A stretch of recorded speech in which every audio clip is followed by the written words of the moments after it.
minggu ini sama dengan, bukan sama, berkaitan dengan yang sebelumnya, saudara. Ya, sebab itu Anda simak. Dan judulnya hari ini adalah mengubah kekecewaan menjadi kemenangan. Kalau bahasa Inggrisnya lebih seru, ya, turning disappointment into apa lagi? Kemenangan, ya.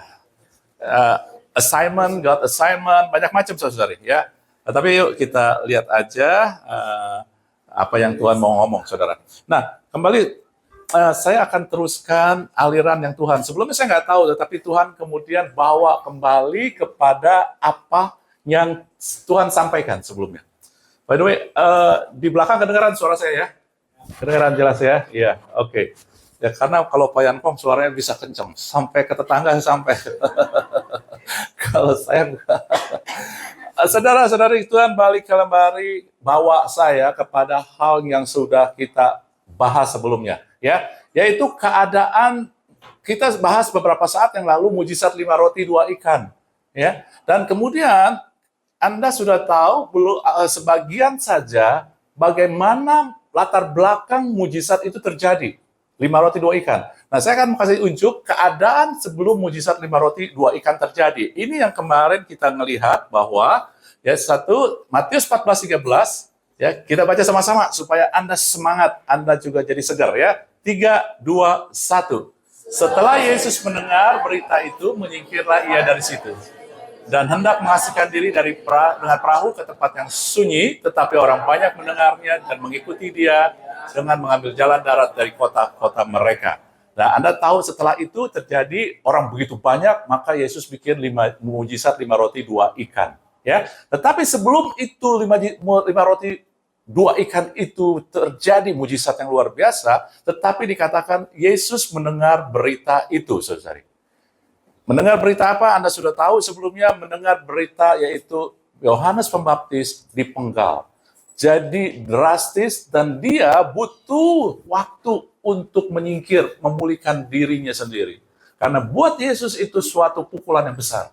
Ya, saudara-saudari, kadang-kadang kita mengalami bukan tentang berita kematian, tetapi kadang kita mengalami suatu peristiwa yang tragis ataupun keadaan yang tragis, dan kita butuh waktu untuk healing, ya, benar-benar untuk healing, bukan healing yang seperti Gen Z katanya, generasi Z, ya. Dikit-dikit healing, enggak, ini yang benar-benar gitu, ya. Yesus pun butuh. Jadi Anda ngelihat, sebelum mujizat itu terjadi, keadaan Yesus sedang hancur hati, bukan patah hati, ya. Hancur, saudara. Ya, jadi di sini karena berita itu. Nah, tetapi itu ada di Matius berapa? 14, saudari. Matius 14 itu baru kita lihat yang di awalnya. Kalau mundur sedikit, Matius 13, saudari, ini keadaan yang terjadi. Matius 13 ayat 54 sampai 57, Anda lihat, Anda dengerin aja. Setibanya di tempat asalnya, tempat asal Yesus, tempat di mana dia dibesarkan, Nazaret, saudara ya. Yesus mengajar orang-orang di situ di rumah ibadat mereka. Mereka takjub, mereka berkata, dari mana diperoleh hikmat itu dan kuasa untuk mengadakan mujizat itu? Bukankah ia anak tukang kayu? Bukankah ibunya nama Maria dan saudara-saudaranya Yakobus, Yusuf, Simon, dan Yudas? Bukankah saudara-saudaranya perempuannya semua bersama kita? Jadi dari mana semuanya itu? Lalu mereka kecewa dan menolak dia. Maka Yesus berkata kepada mereka, seorang nabi dihormati di mana-mana kecuali di tempat asalnya sendiri dan di rumahnya. Jadi sebelum berita kematian Yohanes Pembaptis, sebelum itu dia dapat pukulan lagi, saudara. Yesus mendapat pukulan lagi, yaitu di tempat asalnya, di tempat dia dibesarkan. Orang-orang ya kecewa dan menolak dia. Jadi Anda melihat keadaan Yesus bukan hanya sebelum mujizat 5 roti 2 ikan, tetapi dia mengalami hancur hati karena berita yang tragis, kemudian juga dia mengalami penolakan, dan bahkan di dalam Lukas sendiri, saudara, penolakannya bukan main-main. Kalau Anda baca Lukas, itu orang-orang di sekeliling mereka, orang-orang dari kota Nazaret, membawa Yesus ke tepi tebing untuk membunuh dia. Itu luar biasa, ada orang yang mau membunuh dia. Untuk apa? Karena dia berbuat baik loh, saudara. Bukan karena dia berbuat yang nggak baik. tetapi berbuat baik. Saudara, kadang kita juga sama. Kita berbuat sesuatu yang benar, belum tentu orang itu juga akan berlaku baik sama kita. Ya, Yesus mengalami kok. Dia berbuat baik, menyembuhkan orang, tetapi enggak juga orang-orang itu senang sama dia kok. Amin, saudara? Dan itu yang terjadi. Sebentar, saya mau ini dulu. Dan itu yang terjadi pada Yesus. Kalau sama Yesus saja terjadi, apakah sama kita nggak mungkin? Apakah sama kita juga, ya, itu tidak akan terjadi? Bisa terjadi, saudara. Dan bukan itu aja, di dalam firman Tuhan dikatakan, saudara, Markus 3, waktu kaum keluarganya mendengar hal itu, mereka datang hendak mengambil dia. Sebab kata mereka, ia tidak waras lagi. Siapa yang pernah dianggap tidak waras sama keluarganya sendiri? Saudara. Yesus ngalamin keluarganya sendiri. Tadi sebelumnya, ya Anda ngelihat sebelumnya ini, ya saudara-saudara Yakobus, Yusuf, Simon, Yudas itu tidak percaya sama dia. Bahkan bukan hanya nggak percaya, yang lebih keras lagi adalah mereka itu mengatakan tidak waras. Lalu dalam Yohanes 7 ayat 5, sebab saudara-saudara sendiri pun tidak percaya kepadanya. Bukan hanya orang di sekelilingnya, bukan hanya tetangga Anda yang jahatin Anda, bukan hanya orang tempat kantor Anda bekerja yang jahatin Anda, tetapi orang di rumah Anda pun, saudara-saudari, nggak percaya dan menganggap Yesus saat itu, Yesus itu nggak waras, saudari. Bagaimana kita pikir keadaan ini?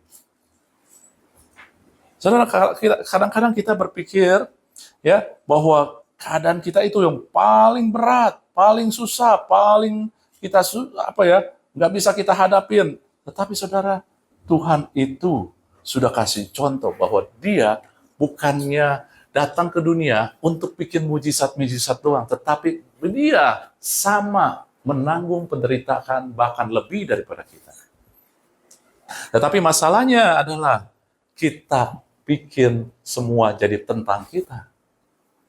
Saudara, Anda yang sudah disatukan dengan Kristus, sekarang bukan lagi tentang Anda, tetapi tentang tubuh Kristus. Anda dan saya nggak pernah sendiri loh. Luar biasa ya Tuhan, saudara-saudari. Ya. Kemudian yang terjadi, apa? Walaupun dia dikecewakan, dijahatin sama orang, sama sekelilingnya, sama keluarganya, tetapi Tuhan melakukan hal-hal yang ajaib lewat Yesus ini. Yesus tetap melakukan hal yang ajaib. 5 roti 2 ikan. Tadi kan yang terjadi di Matius 13, 14, saudara-saudari. Kemudian Matius 14 ayat 13-1, dia bikin mujizat 5 roti 2 ikan buat 5.000 orang. Nggak berhenti dari situ aja, saudara. Ketika kekecewaan, ketika masalah datang, luar biasa. Anda anggap luar biasa nggak? Masalah yang dihadapi Tuhan Yesus luar biasa nggak? Anda nggak mungkin nggak pernah alamin, kita nggak mungkin nggak pernah alamin seperti ini. Tetapi Yesus alamin. Ya, kita puji-puji dia, tapi waktu dia hidup di muka bumi, jarang orang yang puji-puji dia, saudara. Keluarganya sendiri menolak dia. Saudaranya, Yakobus baru bertobat, baru percaya Yesus adalah Tuhan ketika Yesus mati dan bangkit. Tetapi ketika Yesus hidup di muka bumi, saudaranya menolak dan ngatain dia gila. Ya. Orang aneh. Tetapi di situ Yesus kasih unjuk bahwa sekalipun dia dihancurkan, sekalipun kekecewaan beruntun terus-menerus, saudara. Kalau Anda baca sebelumnya, di Matius sebelumnya, bahkan lebih banyak lagi, dia berbuat baik, dia datang ke kota-kota menolak dia. Orang yang berbuat baik, dia berbuat baik, saudara. Sembuhin orang, bantu orang, tapi ditolak di mana-mana. Kalau Anda baca lagi, penolakan Yesus lebih banyak daripada semua orang yang ada di muka bumi mungkin. Dia alami penolakan itu. Kita sekarang sih, oh Yesus mulia, benar, karena kita udah tahu. Tapi dulu waktu Yesus jalanin, dia lebih menderita daripada kita, saudara. Tetapi dia bisa menang. Dia tetap bikin mujizat 5 roti 2 ikan. Kemudian apalagi? Dia berjalan di atas air. Matius 14, 13, 21, dia bikin mujizat 5 roti 2 ikan. Kemudian selanjutnya, di ayat 22 sampai 33, dia berjalan di atas air. Lalu belum berhenti itu lagi. Apalagi saudara? Di ayat 34 sampai 36, dia sembuhkan semua yang sakit, dan dia lepaskan semua yang terikat sama kuasa kegelapan. Dengan kasih sayang, firman Tuhan mau kasih unjuk. Yesus dengan segala kekacauan, kegalauan, dan juga segala tekanan, segala kekecewaan itu. Tetapi dia tidak tunduk pada kekecewaan, tekanan itu. Dia bikin segala kekecewaannya, dia ubah jadi kemenangan Tuhan. Dinyatakan. Amin. Dan itulah Tuhan kita, saudari. Itulah yang Tuhan mau kasih unjuk ketika dia datang. Seringkali kita ngelihat Alkitab hanya sekedar janji Tuhan. Kita nggak belajar bahwa Alkitab harus mengubah kita. Caranya mengubah kita bagaimana? Berjalan sama Tuhan. Sebab orang yang berhadapan muka dengan Tuhan nggak mungkin kalau dia nggak berubah. Bagaimana cara kita berhadapan muka dengan Tuhan? Bukan bayangin, tetapi Anda mulai selamin apa yang terjadi ketika dia berjalan di muka bumi. Kita mulai. Itu salah satu bagiannya. Ketika dia berjalan di muka bumi, apa yang dia alamin? Wow, ternyata lebih berat daripada kita, saudara. Kalau lebih berat, kita bisa belajar dari dia, maka kita akan bisa diubahkan. Karena begitu banyak orang percaya, datang ke gereja, baca firman, tetapi nggak berubah. Mentalitasnya yang penting, saudari. Ya. Nah, kita akan belajar hari ini tentang, nggak lama, saudari, ya, tentang bagaimana mengubah kekecewaan menjadi kemenangan. Apa yang dialami Yesus, dialami juga oleh seorang rasul, yaitu Rasul Paulus. Dia menulis begitu banyak, dan dia menjadi berkat, dan dipakai Tuhan untuk menulis tentang sebagian besar dari Perjanjian Baru. Bahkan muridnya sendiri, saudara-saudari, ya, muridnya sendiri, Lukas, itu menulis Injil. Ya, Markus pun punya dampak besar. Paulus punya dampak besar pada Markus. Jadi sebagian besar Perjanjian Baru itu dipenuhi oleh cara pikir ataupun apa yang dilihat, yang didapat oleh Rasul Paulus. Walaupun ada bagian yang diteruskan misalkan oleh Lukas dan Markus, saudara. Nah, Rasul Paulus mengalami, dia luar biasa kan? Setuju? Ya? Nah, Anda bantu saya. Jadi Anda aktif, ya. Setuju ya? Nah, saudara, kemudian ini yang terjadi. Dia katakan di dalam 2 Korintus 4, 8, dan 10, ya. Yuk, Anda baca sama-sama sama saya, supaya Anda juga ngalamin. Jangan-jangan ini sama kayak kehidupan saya, ya. 3, 2, 1. Dalam segala hal, kami ditindas, kami tidak terjepit. Kami habis akal, namun tidak putus asa. Kami dianiaya, namun tidak ditinggalkan sendirian. Kami dihempaskan, namun tidak binasa. Kami senantiasa membawa kematian Yesus dalam tubuh kami, supaya kehidupan Yesus menjadi nyata di tubuh kami. Kalau Anda baca ini, yang pertama kali membuat Anda tertarik, ataupun yang nempel di otak kita, yang apa? Apa? Halo? Jawab aja. Kan itu normal. Anda ngalamin waktu baca ini, bacanya bukan kayak mesin kan? Bukan Google. Kalau Google baca tuh ya nggak ada apa-apa, dia nggak mikir apa-apa. Ya dia terjemahin aja langsung apa yang tulis. Kalau Anda baca, waktu Anda baca ini, nggak usah, ini normal. Ayo kita reaksi kita. Ketika kita baca ini apa yang menjadi nempel sama kita? Langsung tertariknya apa? Tidak binasa. Iya, betul. Terus ditindas, tidak putus asa. Benar, saudara. Itu yang normal, memang benar. Itu waktu saya baca juga, oh iya. Kenapa? Karena kita lebih peka pada penderitaan kita. Benar nggak? Kalau kita lebih peka pada penderitaan kita, yang kita lihat adalah, wow, si Paulus itu ditindas, saya pun ditindas. Di tempat kerja saya ditindas. Gitu misalkan ya. Di rumah tangga saya ditindas, di keluarga saya ditindas. Gitu. Wah, di mana-mana saya ditindas gitu. Nah, saudara, kita lebih biasanya, itu normal, alamiah. Asal kita ngerti, manusia lebih memperhatikan segala sesuatu tentang penderitaannya. Benar nggak?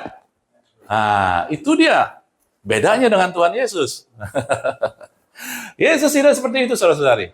Ya, itulah bedanya juga dengan Rasul Paulus. Kenapa dia bisa mengubah kekecewaan menjadi kemenangan? Dia mengalami kekecewaan sangat banyak, lebih banyak daripada kita mungkin, saudara-saudari. Ya, dan itulah manusia.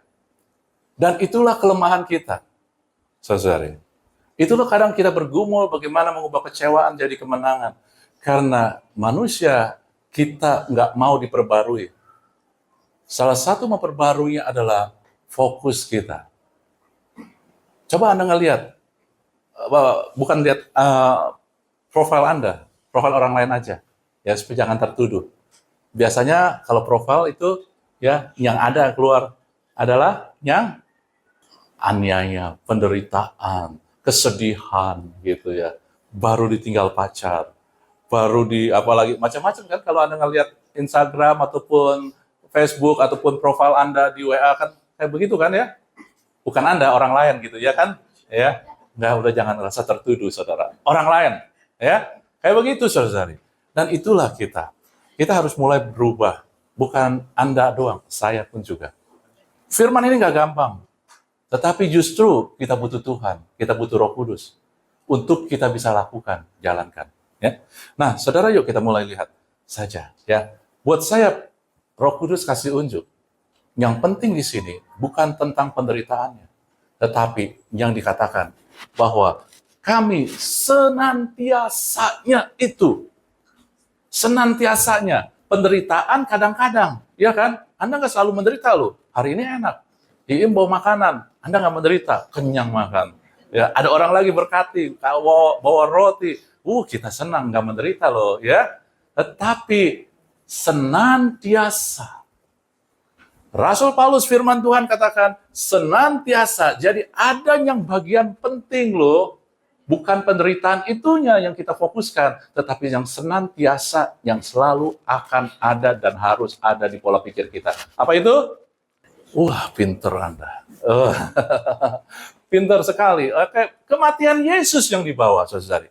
Kematian Yesus yang selalu harus kita ubah, yang harus kita pikirkan. Nah, kemudian, saudara, mungkin kita mikir hanya sekedar baca, tetapi kita harus mulai tanya Roh Kudus. Roh Kudus, apa dampaknya kalau saya bawa kematian Yesus dalam kehidupan saya senantiasa? Apakah saya bawa salib, Yesus yang mati? Hah? Coba kita tanya, saudara. Sebenarnya tanyanya simple kok. Kita bisa lihat, kenapa pakai kata itu? Kita bisa lihat dalam kehidupan sehari-hari kita. Kehidupan yang normal. Saya mau tanya, apakah orang mati bisa dipengaruhi oleh orang hidup? Enggak. Jadi nanti kalau Anda datang, kalau ke rumah duka, peti masih terbuka, ya, jangan udah ketutup, peti masih terbuka, gitu. Terus kalau Anda ngomong sama orang mati, aduh, syukur lu mati lu sini. Dia marah nggak? Nggak marah. Yang marah siapa? Keluarganya yang marah, yang hidup yang marah, saudara-saudari. Yang mati, Anda mau ngomong apa, Anda mau katain apa, bangkai lu, apa lu, dia tetap tenang-tenang aja, dia diem-diem aja. Yang hidup, saudaranya, Anda keluar, orang keluarganya, mau Anda sama temenin di situ. Ya, kalau Anda ngomong kayak begitu, saudara, keluarganya mau Anda tuh temenin di sebelah orang mati itu. Artinya, mereka mau bikin Anda mati. Ya. Enggak, orang mati nggak dipengaruhi oleh dengan keadaan, dengan suara-suara manusia segala. Mau orang manusia bagaimana kayak, dia nggak akan dipengaruhi, benar kan? Lalu orang mati, kalau orang mati ya, dia kemudian ditaruh di peti yang kecil, dia ribut nggak? AC-nya nggak jalan, gitu. Dia ribut nggak? Orang mati nggak? Aduh, dia bilang, gila ini tempat kecil amat, ini sempit amat nih, AC-nya nggak jalan lagi, panas sekali lagi. Yang ribut, saudara. Orang mati Anda taruh dia duduk pun dia tetap duduk. Ya, orang lain yang pada kabur. Ya, dia mah tetap duduk gitu, saudara.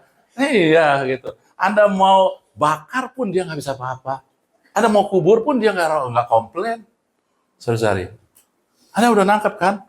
Jadi orang mati itu tidak dipengaruhi oleh manusia maupun keadaan. Benar nggak? Gampang nggak? Kita masih hidup, nggak gampang. Tetapi itulah, jadi intinya apa sih kematian Yesus? Kematian Yesus, manusia dan keadaan tidak mempengaruhi. Maksudnya apa? Saudara, buat saya maksudnya adalah tidak menjadikan manusia dan keadaan menjadi sumber masalah kita. dan sumber solusi kita. Bukan manusia yang menjadi solusi kita. Bukan manusia yang menjadi atau keadaan yang menjadi solusi kita. Ini mentalitas pola pikir kita yang harus kita milikin, saudara-saudari. Bukan manusia.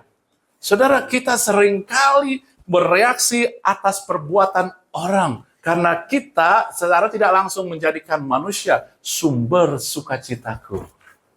Kita nyanyi, sukacitaku karena Tuhan.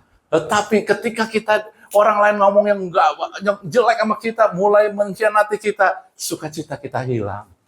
Karena kita jadikan manusia sumber. Dia sumber sukacita saya, sehingga ketika mereka jahatin saya, hilanglah sukacita saya. Kita bikin manusia sumber. Kita bukan hidup lagi membawa kematian Yesus. Lalu kita pikir, aduh coba nih kalau orang ini nggak ada nih, wah hidup saya enak. Karena kita melihat manusia adalah sumber masalahnya. Orang ini sumber masalahnya. Saudara, enggak, bukan. Karena kalau dia sumber masalah, maka sukacita kita, kemenangan kita tergantung orang ini. Anda mau bikin manusia ataupun keadaan yang menjadi sumber dan segala sumber kehidupan Anda, sumber sukacita Anda. Mungkin sebagian orang, kalau aja saya punya uang, makanya ketika kita nggak punya uang, kita nggak bisa senang, nggak bisa sukacita. Karena kita membuat keadaan, yaitu punya uang, yang bikin kita sukacita. Anda belum mati. Mati bersama Yesus belum. Gitu. Ngerti ya? Kalau Anda bikin kalau orang ini berubah, bertobat, ataupun hilang dari tempat saya, udahlah saya senang. Anda sedang membiarkan diri Anda dikaitkan dengan manusia yang nggak bisa kita kontrol. Sebab inilah nggak gampang, saudara-saudari, kita bawa senantiasa kematian Yesus.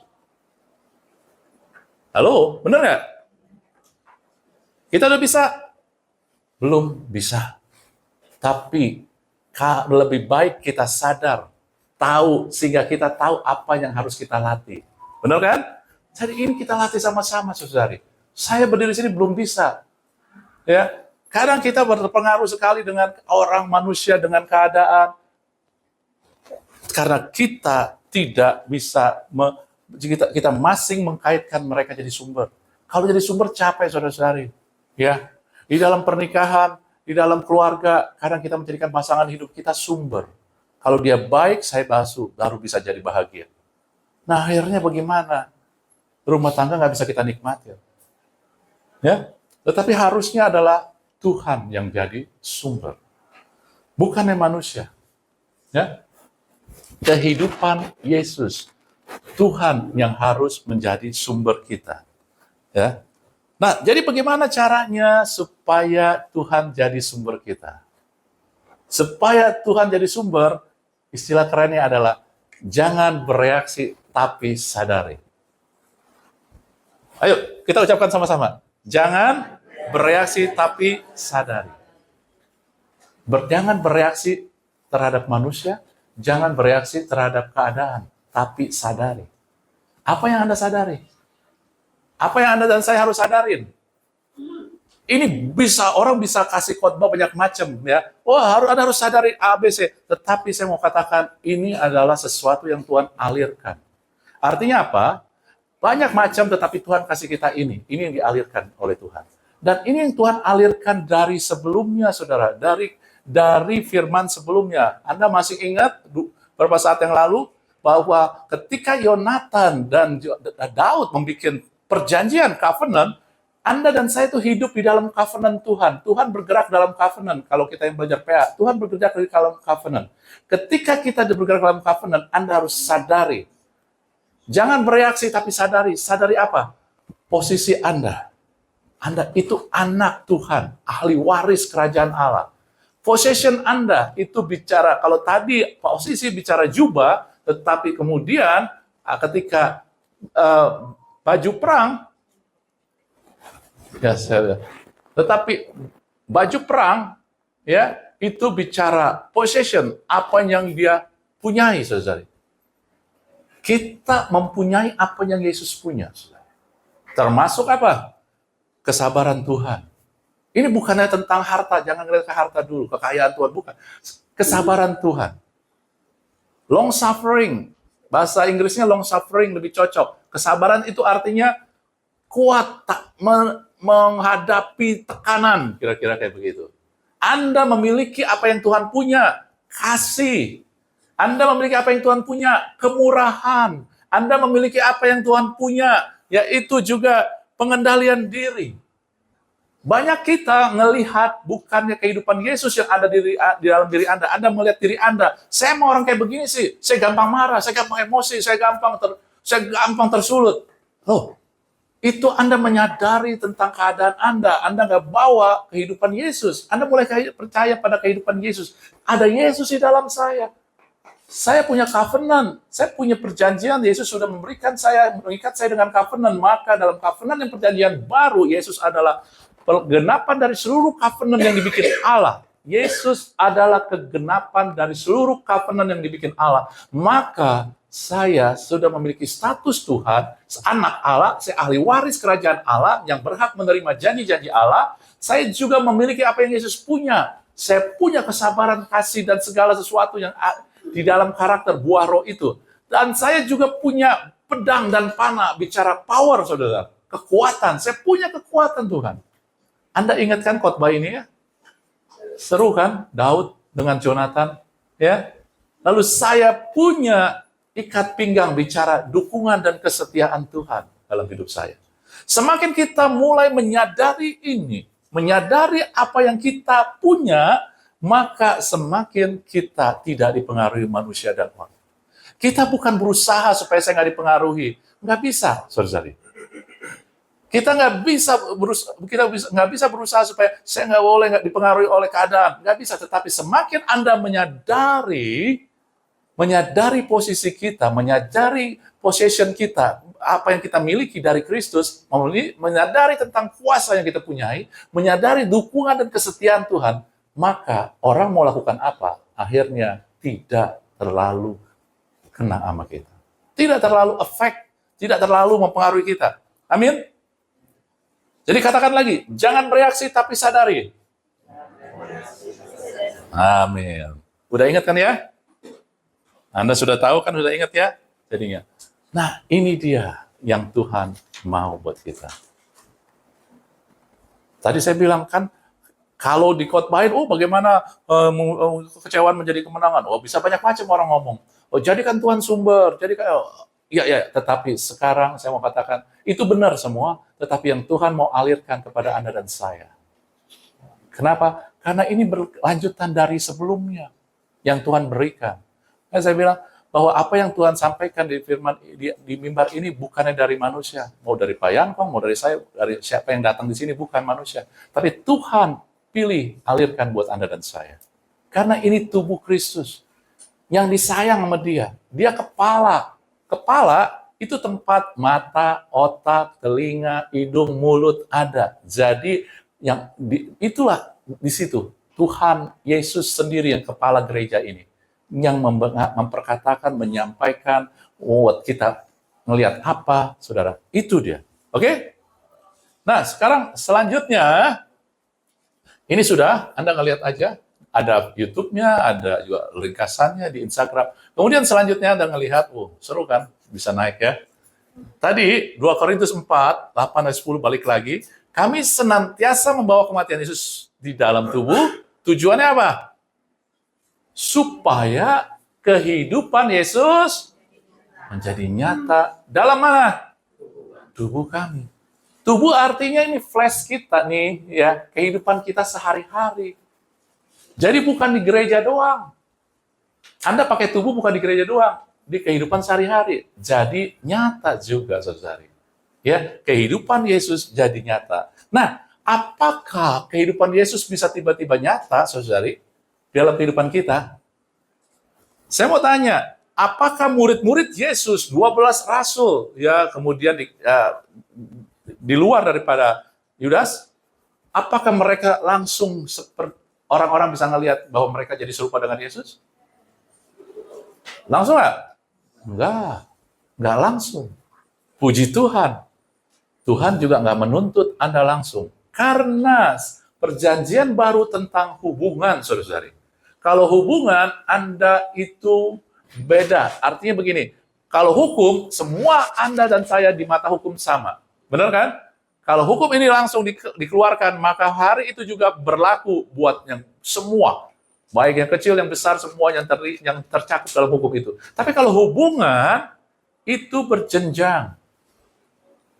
Ya, ada hubungan anak kecil sama bapaknya, ada lagi sama ibunya, lagi kemudian anak remaja, ABG, beda-beda, ya, berjenjang. Nah, Tuhan selalu menyatakan dalam perjanjian baru tentang hubungan.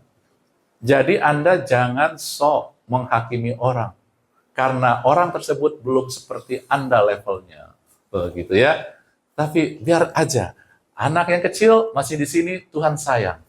Mereka baru bisa kayak begitu doang, Tuhan sayang.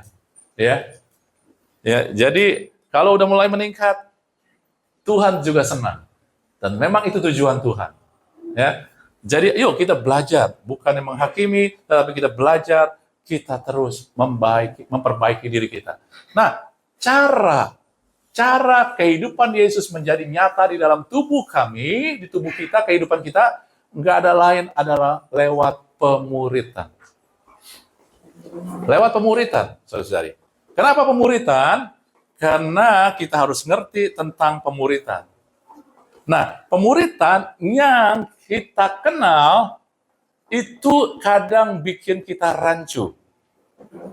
Karena ketika orang ngomong saya murid, orang selalu mikirnya di sekolah, di kelas.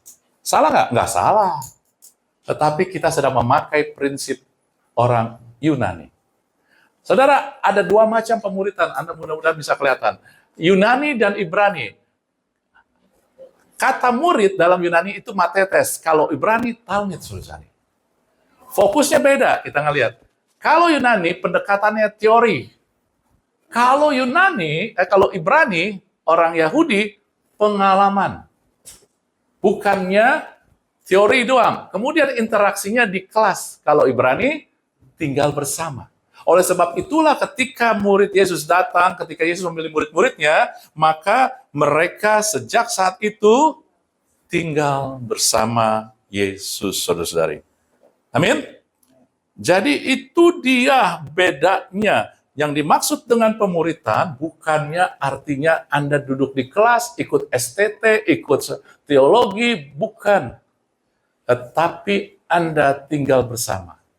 Pak, tapi saya nggak ada saya tinggal bersama siapa? Saya tiap hari tinggalnya bersama pasangan hidup, sama anak, sama orang tua.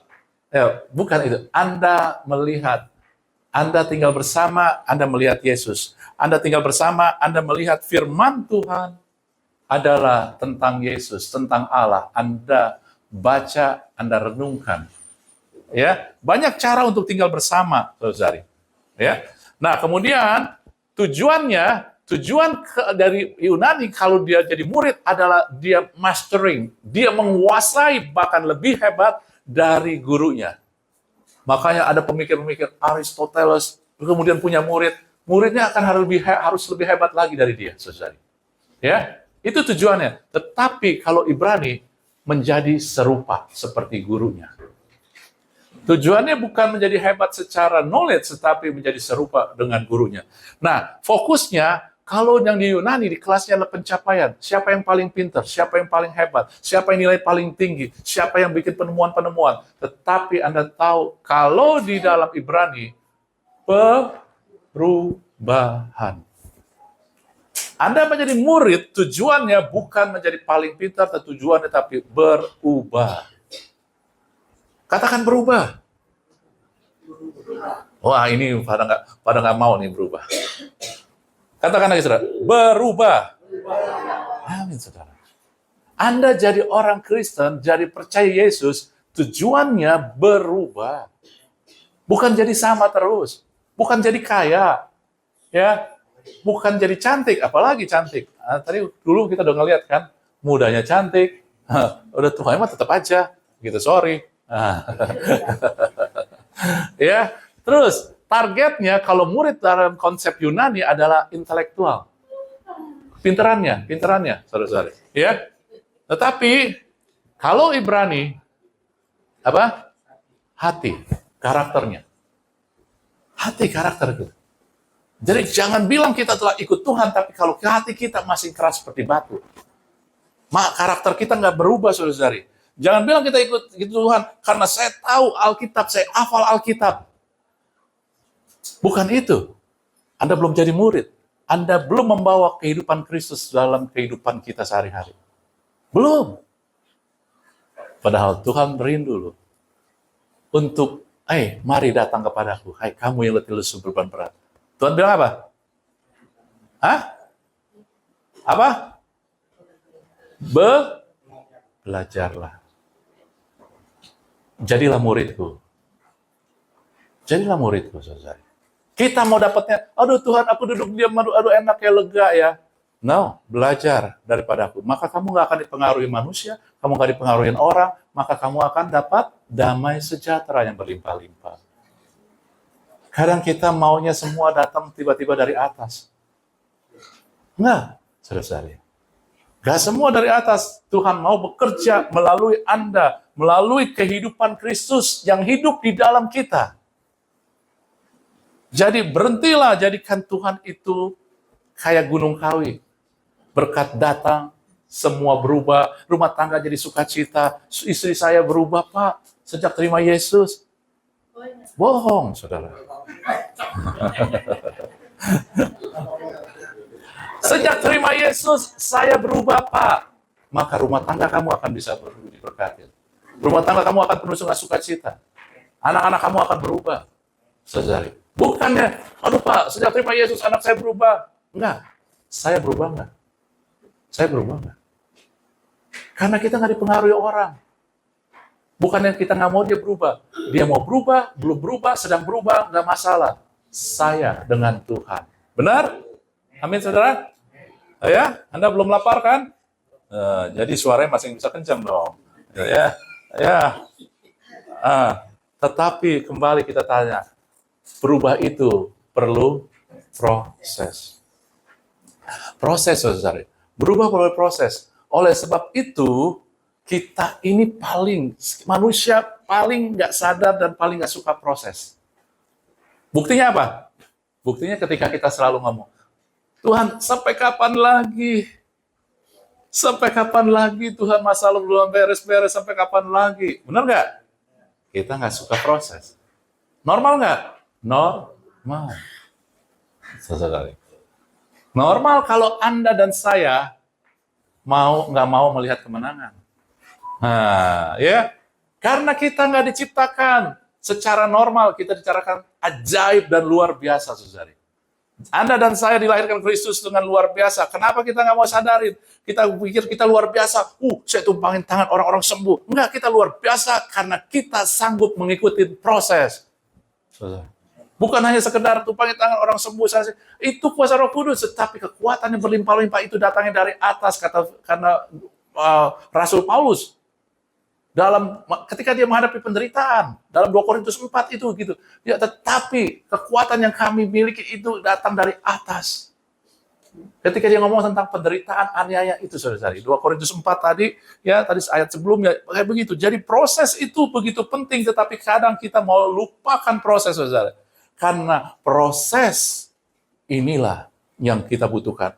Jadi lihat, saudara, manusia kadang nggak mau proses, tetapi mau ngelihat hasilnya langsung. Mana Tuhan? Karena mereka ketika katakan mana, artinya hasilnya. Yang kelihatan belum ada. Tetapi kehidupan Kristus itu bukan bicara tentang hasil, tetapi tentang proses.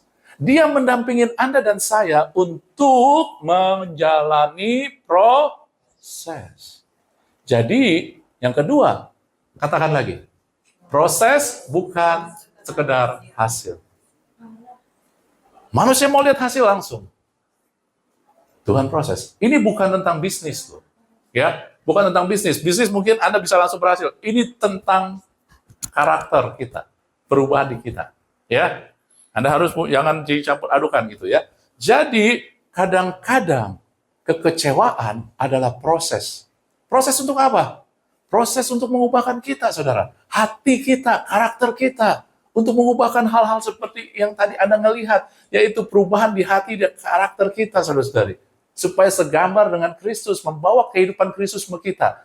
Jadi, kadang-kadang kekecewaan adalah proses supaya hati kita benar, lalu sikap kita benar, iman kita aktif. Mungkin Anda datang kemari, waduh ini temanya seru, ini saya butuh nih Pak.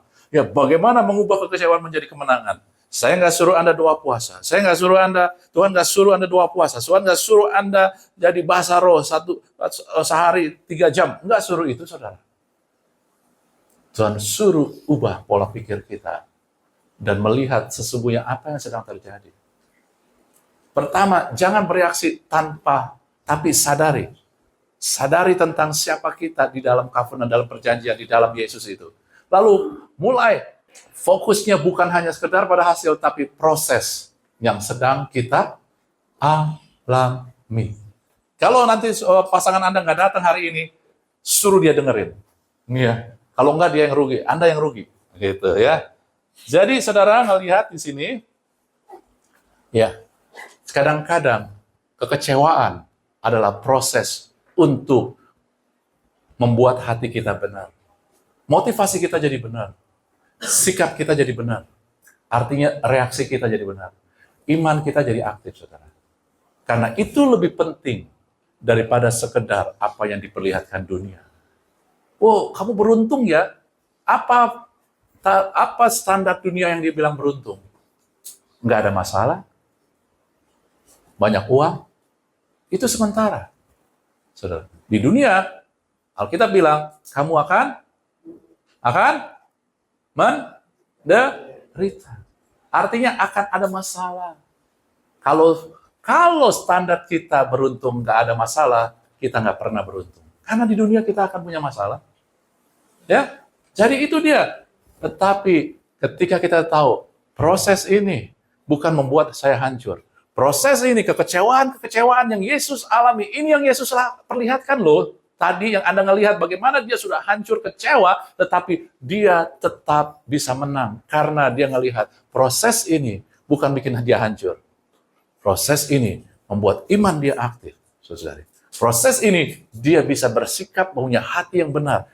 Makanya ketika dia ngelihat orang banyak datang ngikutin dia, maka dikatakan dalam tadi Matius 14, maka tergeraklah hatinya oleh belas kasihan.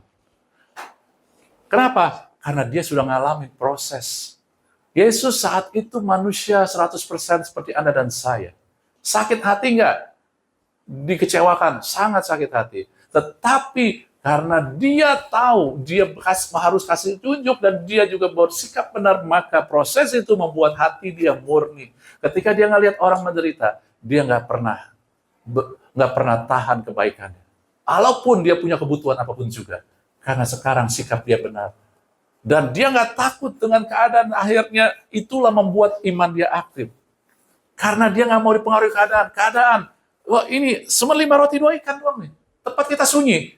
Dia sudah melihat, jangan dipengaruhi keadaan. Maka iman Anda bisa aktif. Kalau kita komplain tentang keadaan, saya mau katakan iman kita nggak bisa aktif. Justru ketika kita mulai nggak komplain tentang keadaan, maka iman Anda yang sudah diberikan oleh Tuhan Yesus akan jadi aktif dan hal-hal yang ajaib terjadi. Yesus bisa berjalan di atas air. Saudara, bukan kita niru, ya. Itu karena ada sesuatu yang dia mau kasih unjuk dan dia ajarkan, ya. Jangan sekarang Anda mulai jalan di atas air. Tenggelam juga. Kalau Anda mau show off, ya, tenggelam juga. Tapi kalau Anda ada suatu kebutuhan, Anda misalkan harus ke pedalaman, ada sesuatu, saya percaya Anda pun pasti bisa, ya. Banyak macam, Anda bisa berjalan di atas segala macam, ya, di atas buaya kalau Anda perlu, ya, untuk penginjilan silakan, gitu. Ya, nggak apa-apa, saudara, ya, pasti. Tapi kalau Anda ngelihat keadaan, Anda masuk ke Kalimantan, ya, contohnya kalau misalkan ya penginjilan, aduh, tidurnya di mana, makannya apa, aduh, banyak nyamuk, maka iman Anda nggak akan bekerja. Kalau Anda mau mulai dipengaruhi dengan segala, aduh, ini sekarang lingkungan saya ini nggak enak sekali gitu, maka iman Anda nggak aktif. Karena iman bekerja di tempat yang di mana susah. Hard condition, ya, itu need faith, butuh iman. Iman kita jadi aktif ketika ada hard condition. Bukan masalah hati, jantung, bukan. Ya, bukan sakit jantung, tetapi ketika sukar, masa-masa sukar, itulah bukannya membuat kita lemah, harusnya melatih iman kita jadi aktif. Nah, saudara, Yesaya sendiri ngomong begini. Untuk mengangkat merekanya berduka di Sion, memberi mereka keindahan sebagai ganti debu, sukacita sebagai ganti duka cita, jubah pujian ganti semangat yang pudar, sehingga mereka disebut pohon-pohon kebenaran tanaman Yahweh untuk memuliakannya. Ini saya terjemahan IMB, Indonesian Modern Bible, pakai Yahweh. Tapi ini lebih tepat. Untuk mengangkat mereka yang berduka cita. Saudara, ketika kita datang, Tuhan, aku sedih, angkat semua. Tapi tahukah Anda, Tuhan mengangkat duka cita kita ya menjadi keindahan lewat proses. Abu, debu menjadi keindahan lewat proses. Bukannya lain. Ketika Anda berduka, ketika Anda kecewa, disitulah Tuhan ubah debu jadi indah. Duka cita jadi sukacita. Ya, semangat yang pudar jadi pujian. Kenapa? Karena di situ Tuhan ubah hati Anda, sikap Anda, iman Anda jadi aktif. Karena tanpa merubah kita, nggak mungkin kita akan lihat keindahan di masa duka cita itu. Benar nggak? Halo? Anda ngerti nggak? Proses Anda diubah dari debu menjadi indah, itu adalah ketika kita mengalami kekecewaan, kita berduka. Karena di dalam kedukaan kita, di dalam kekecewaan kita, Tuhan ubah hati kita. Tuhan ubah sikap kita. Tuhan aktifkan iman kita. Itulah yang membuat debu jadi indah, duka cita jadi sukacita. Tapi kadang-kadang kita maunya semua serba Tuhan. Oke, kadang Tuhan lakukan itu. Tapi nggak senantiasa, nggak selalu. Tetapi ketika Anda lakukan yang ini, ubah terus proses. Anda ngelihat proses membuat saya bukan jadi tambah sedih, bukan bikin saya jadi putus asa, hilang semangat, tetapi saya ngerti ketika proses berlangsung, ketika kekecewaan berlangsung, sesungguhnya hati saya sedang dibereskan. Sesungguhnya motivasi saya, sikap saya juga dibereskan. Sesungguhnya iman saya sedang diaktifkan. Karena kita fokusnya pada hasil, kita nggak menghargai proses. Di dalam proses itulah Anda membawa kehidupan Yesus, saudara-saudara. Saudara, nggak gampang nih. Ya, saya pun bilang, aduh Tuhan susah. Saya pun susah, nggak gampang. Tapi harus ngomong apa yang dari Tuhan, kebenaran itu, supaya kita dihidupkan. Karena ada kekuatan dari Tuhan ketika kita lakukan. Tapi kadang-kadang kita nggak lakukan, kenapa? Karena kita tidak tahu. Karena umatku nggak mengenal Tuhannya, maka jadi lemah. Kita mengenal Tuhan, mengenal caranya, mengenal pikirannya, gitu saudara-saudari. Nah, Anda dan saya harus tahu cara Tuhan, tahu kenal Tuhan, supaya Anda dan saya tahu apa yang sedang berlangsung dan bisa bereaksi benar. Sehingga, kalau nanti sekarang ini Anda sedang mengalami kekecewaan, nggak usah nangis, nggak usah marah sama orang. Mazmur 37 katakan gitu. Jangan marah sama orang yang berlaku fasik. Ya, jangan kecewa sama mereka, nggak usah. Berlakulah setia, tinggallah di negeri, percayalah kepada Tuhan, maka Dia akan memberikan apa yang diinginkan hatimu. Dia akan memunculkan kebenaranmu seperti siang dan hakmu seperti terang. Nggak usah marah pertamanya, nggak usah bereaksi. Ya, karena hasil itu bagian Tuhan. Proses itu adalah bagian kita. Tetapi kadang kita mau lewat proses, mau skip proses karena kita mau Tuhan aja yang lakukan semuanya. Enggak, saudara-saudari. Ya. Jadi, bisnis Tuhan adalah tentang hasilnya. Bisnis kita adalah ikutin prosesnya. Ya, saudara-saudari. Jadi, kasih karunia bukannya membuat Anda jadi orang sembarangan. Apa-apa Tuhan kasih karunia, ada kasih karunia membuat kita jadi tambah kuat, membuat kita jadi tambah mau bekerja sama Tuhan.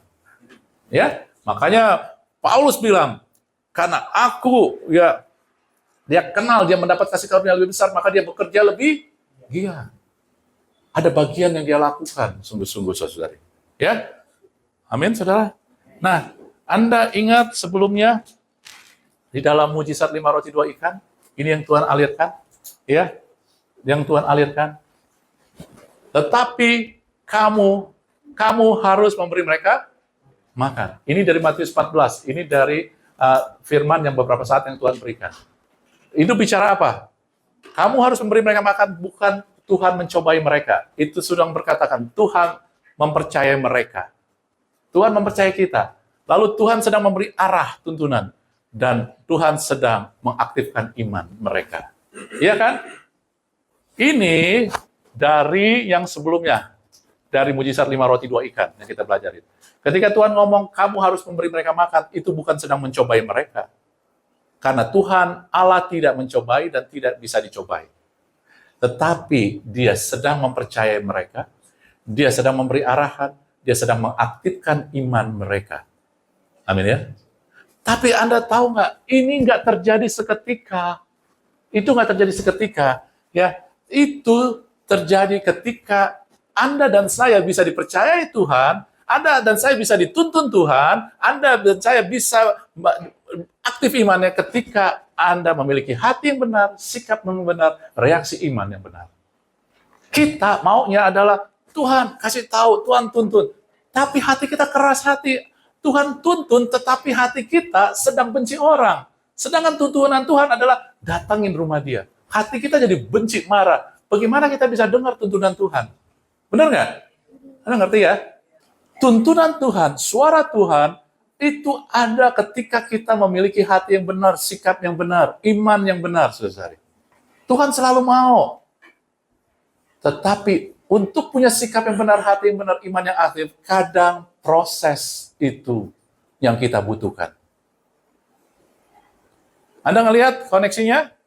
Ya, proses membuat hati, sikap, iman Anda aktif, supaya Anda bisa dipercayai Tuhan, Tuhan bisa percaya Anda, Anda bisa dengar tuntunan Tuhan, Tuhan bisa pakai iman Anda. Benar? Anda nangkap itu? Itu aja, saudara-saudari. Jadi inilah yang dibutuhkan buat kita. Inilah yang Tuhan sudah kasih beberapa saat yang lalu. Makanya saya bilang, inilah yang Tuhan alirkan. Tentang tadi khotbah bagaimana kekecewaan menjadi kemenangan, itu bisa banyak versi, tetapi buat Anda dan saya Tuhan kasih berdasarkan yang Dia sudah alirkan sebelumnya. Dan kedua hal ini adalah bicara Tuhan melakukan melalui kita, dan Tuhan melakukan bagi kita. Yang di atas posisi Anda adalah apa yang Tuhan sudah lakukan bagi Anda. Kita jadi anak karena Tuhan sudah mati buat kita, sudah bayar harganya. Kita memiliki apa yang Tuhan punya karena Tuhan mati buat kita. Kita punya power juga karena Tuhan sudah berikan. Kita dukungan kesetiaan karena siapa Tuhan. Tetapi di bawah proses, Tuhan mau melakukan melalui kita. Kenapa hasilnya belum kelihatan? Hasil pasti, tetapi ada tujuan Tuhan kenapa kita diizinkan melalui proses kekecewaan, proses yang dikatakan kami itu sudah, Bang Paulus katakan, kami ditinggalkan tetapi tidak binasa, tidak putus asa, saudari. Udah hilang akal tapi nggak putus asa. Itu dia. Karena Tuhan mau melakukan melalui kita. Apa yang Tuhan lakukan?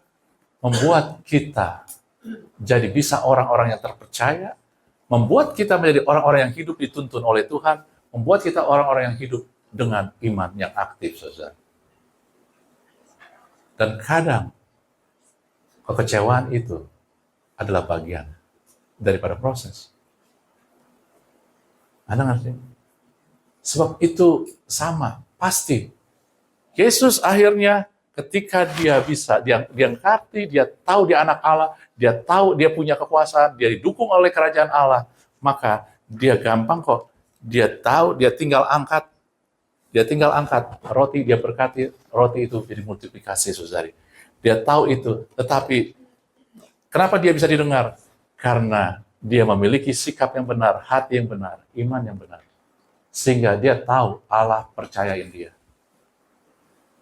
Dia tahu bagaimana sih bisa hanya 5 roti 2 ikan. Bagaimana sih dia bisa bilang, mancing, buka di mulut yang pertama itu ada koin buat bayar pajak. Karena ada arahan dari Tuhan. Karena hati dia bukannya greedy, bukannya serakah, bukannya tamak sama uang.